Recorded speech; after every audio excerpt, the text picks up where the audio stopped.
Assalomu alaykum do'stlar.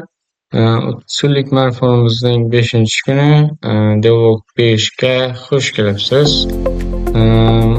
Kecha loyihamizni to'liq tozalab, Ferma CSS'ni ulab olgan edik va ekranda ikkita bir xil kart hosil bo'lganda, bugun esa shu kartlarimizni haqiqiy dasturlash qoidatlariga ko'ra dinamik qilamiz, ya'ni React'ning eng muhim mavzularidan biri bo'lgan props ma'lumotlar uzatish va TypeScript interfeyslarini amalda ko'ramiz.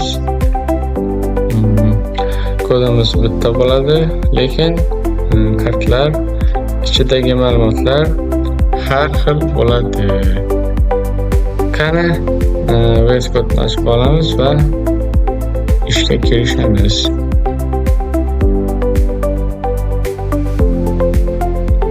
Mana card.psx faylimiz.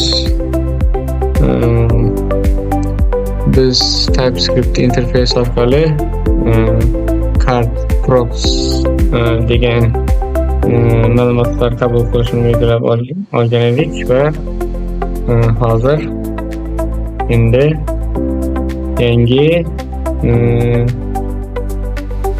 biror bir şey qo'shish kerak o'ziga uchun.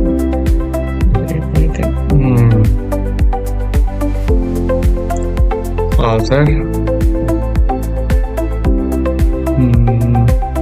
CSX'ga o'tamiz.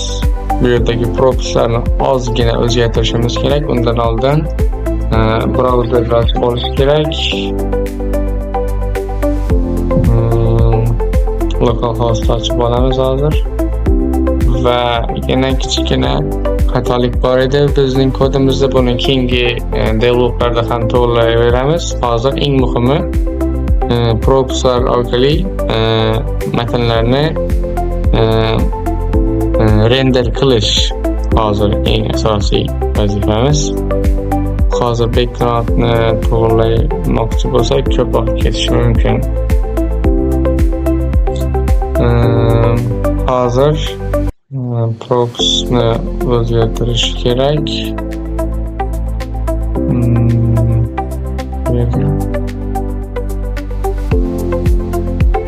Hozir React.js va TypeScript title shunaqa bo'ladi. Lekin bu yerda wow, bu yerdagi React TypeScript degan so'z umuman ko'rinmay qolibdi. O'tgan darsda, ya'ni devlogda e'tibor bermagan ekanmiz. Buni to'g'rilab qo'yish kerak. Card.psx o'tamiz va bu title'ni xy font bold lekin nima ishlamayapti? xy var color white font bold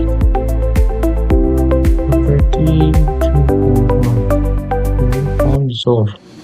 Font size va tekstli Siz baribir yaxshiligi bilinadi. Juda foydali, lekin buni shunchaki o'rganish kerak. Hozir bu xatolikni qanday qilib to'g'rilasak bo'ladi? Bu yerda nimagadir xatolik. Mayli. Hozir xatolik to'g'rilash uchun bu yerdagi CSS'ni copy qilib olamiz, chunki bizda hozir white text chiqmayapti. Shunga hozir title description o'ylamaga chiqmadi. Title'da xatolik bor. Text spacing. Bu yerda props ishlatilgan. Mana description, dep va title. Bu yerda ham props ishlatilgan. Props juda foydali narsa ma'lumotlarni qabul qilish va uzatishda.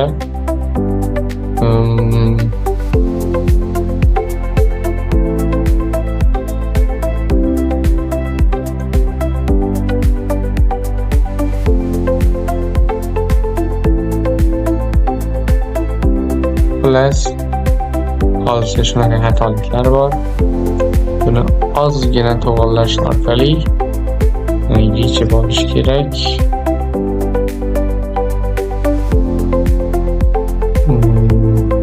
Buning uchun biz hozir oq bo'lgan biror bir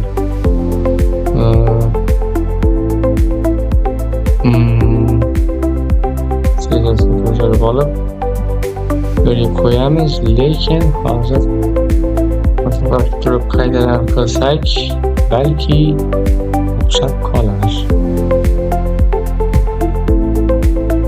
Lekin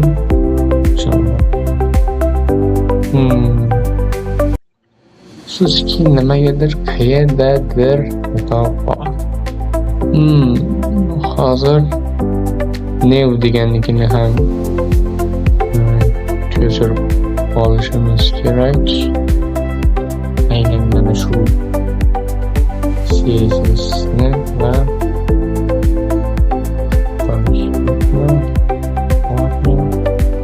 ishtiramiz.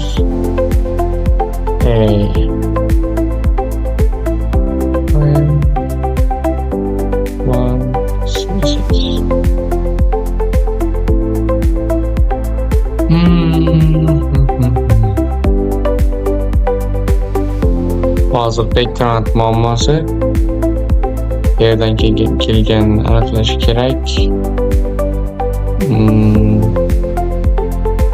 Background.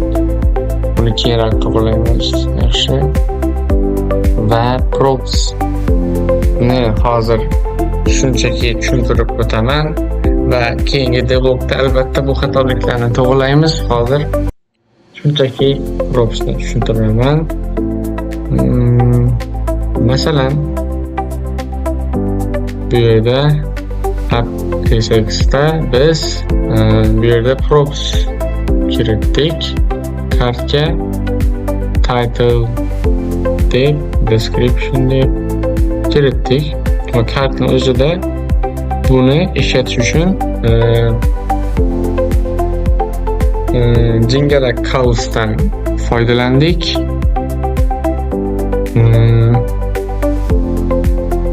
Bu props hisoblanadi. Buning uchun function card va bu yerga ya'ni argument nima plus bu yerga propslarning nomini yozib chiqish kerak va bu yerdagi TypeScriptni o'zgartirishni yozish kerak ekan va shunda bu yerga props ma'lumotlari chiqar edi. Lekin hozir biroz muammo bor. Bu yerda menimcha kartlar boshqacha bo'lib qolgan. Kart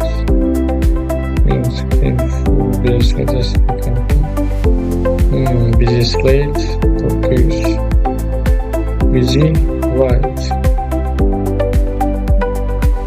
Ko'rsak, wow, mana endi sal epaqaga keldi.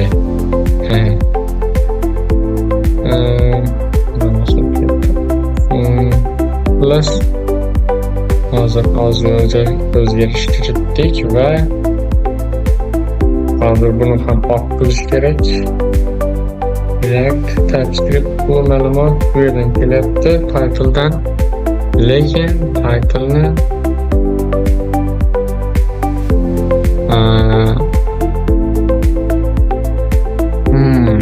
title bilan o'zgartiramiz. Title